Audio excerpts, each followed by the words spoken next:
And welcome to our excellence family. चलिए आज हम जानेंगे व्यापार के प्रकार। व्यापार क्या होता है ये हमने जान लिया कि वस्तुओं का क्रय विक्रय करके प्रॉफिट कमाना व्यापार है। जैसे एक मोबाइल वाला है, ठीक है, एक मोबाइल की शॉप है, ठीक है, तो ये क्या करता है, मोबाइल को बनवाता नहीं है, ये मोबाइल की जितनी भी कंपनियां होती है ना, उन सब कंपनी से क्या करता है, मोबाइल को खरीदता है और बीच में अपना प्रॉफिट जोड़कर उस मोबाइल को बेच देता है। तो ये क्या हो गया, व्यापार। ये किसी वस्तु का प्रोडक्शन नहीं करवाता, ये बनी हुई वस्तु को खरीदता है और बेचने का काम करता है। इसी तरीके से हम किराना या स्टेशनरी इनकी शॉप को भी व्यापार में शामिल कर सकते हैं। क्लियर? क्या हो गया व्यापार, वस्तुओं को खरीदना फिर उसमें अपना प्रॉफिट जोड़ के उसे बेचना व्यापार हो गया। अब ऐसा व्यापार किस स्तर पर किया जा सकता है? क्या केवल देश के अंदर रहकर किया जा सकता है या बाहर विदेशी व्यक्तियों के साथ भी किया जा सकता है? तो आइए इस बात को हम चार्ट से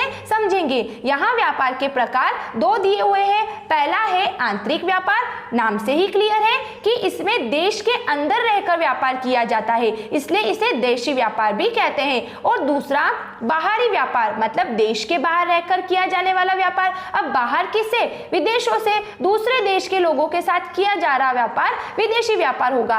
फिर देखो, आंतरिक व्यापार को दो भागों में विभाजित किया गया है, पहला थोक व्यापार और दूसरा फुटकर व्यापार। इसी तरह बाहरी व्यापार को तीन भागों में विभाजित किया गया है, आयात व्यापार, निर्यात व्यापार और पुनः निर्यात व्यापार। अब आप कंफ्यूज होंगे कि इन सब का मीनिंग क्या है, तो चलिए इनकी डिटेल से हम इनके मीनिंग को समझ लेते हैं। ठीक है, फर्स्ट हम आंतरिक व्यापार को समझेंगे।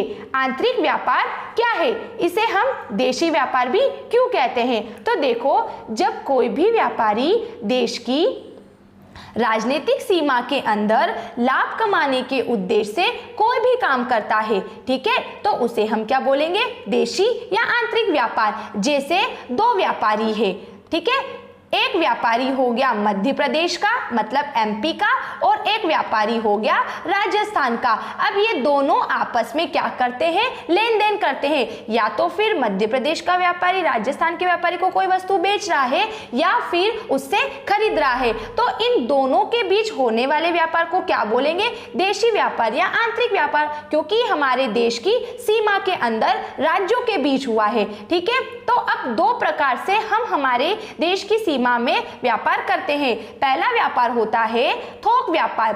थोक व्यापार का मतलब होता है कि यह एक ऐसा व्यापारी होता है जो क्या करता है, उत्पादक। उत्पादक कौन होता है, वस्तु को बनाने वाला व्यक्ति, है ना। तो अब उत्पादक डायरेक्ट हम तक तो कोई वस्तु को नहीं बेच सकता है ना, हम तक कोई भी वस्तु कैसे आती है।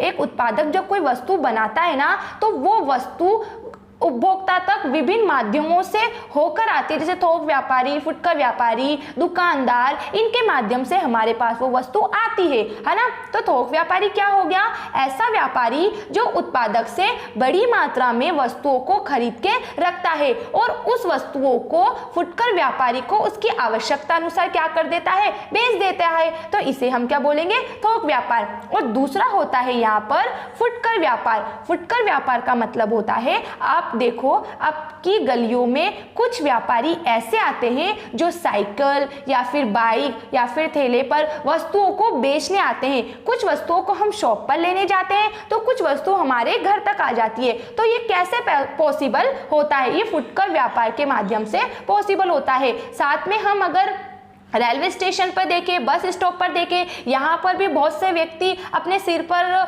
सामान को रखकर हम तक बेचते हैं या विभिन्न तरीकों से अपनी जीविका को चलाते हैं। तो क्या हो गया फुटकर व्यापारी, ऐसा व्यापारी जो या तो थोक व्यापारी से वस्तु को खरीदता है या फिर उत्पादक से वस्तु को खरीदता है और हम तक उन वस्तुओं को उपलब्ध कराता है। तो ऐसा व्यापार क्या हो गया, फुटकर व्यापार। ठीक है, अब पढ़ेंगे बाहरी या विदेशी व्यापार। ये क्या होता है, देखो आंतरिक व्यापार में क्या जाना कि जब देश अपनी घरेलू सीमा के अंदर रहकर व्यापार कर रहा है, चाहे ऐसा व्यापार राज्यों के बीच हो रहा है या फिर क्षेत्रों के बीच हो रहा है, तो ये कौन सा हो गया, देशी व्यापार हो गया या फिर आंतरिक व्यापार। तो बाहरी व्यापार इसके जस्ट ऑपोजिट है कि जब एक देश दूसरे देश के साथ कोई भी व्यापार करता है, या तो वो किसी वस्तु का आयात कर रहा है या किसी वस्तु का निर्यात कर रहा है, तो उसे हम क्या बोल देंगे, विदेशी व्यापार या बाहरी व्यापार। जैसे भारत क्या करता है, आईफोन या फिर आप एप्पल कंपनी का कोई भी मोबाइल फ़ोन ले लो, इसे क्या करता है,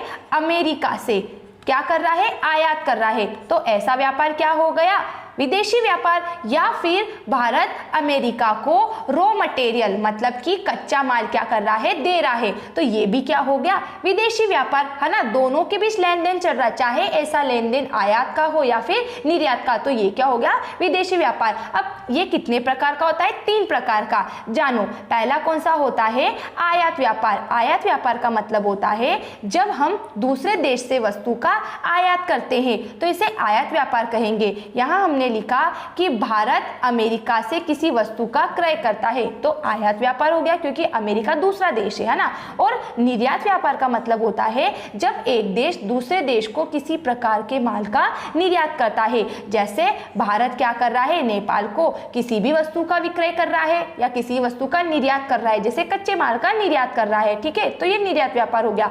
अब बात आती है पुनः निर्यात व्यापार की। पुनः निर्यात व्यापार का मतलब होता है जब हम एक देश से माल को क्या करते हैं, आयात करते हैं और किसी दूसरे देश को उसका निर्यात कर देते हैं, तो इसे क्या कहा जाएगा, पुनः निर्यात व्यापार। जैसे भारत ने क्या किया, जापान से किसी वस्तु का क्या किया, आयात किया, और आयात करके उस वस्तु का निर्यात किसको कर दिया, श्रीलंका को कर दिया, ठीक है। एक देश से खरीदा और दूसरे देश को बेच दिया, तो ये क्या हो गया, पुनः निर्यात व्यापार। सो फ्रेंड्स, हमने जाना व्यापार क्या होता है और उसके कितने प्रकार होते हैं, कैसे व्यक्ति अपने देश के अंदर व्यापार कर सकता है और कैसे दूसरे देशों के साथ व्यापार कर सकता है। अगर आपको किसी भी पॉइंट्स में कोई भी डाउट्स हो तो आप मुझे कमेंट्स बॉक्स में जरूर लिख के बताइएगा। Thanks for watching this video, bye bye.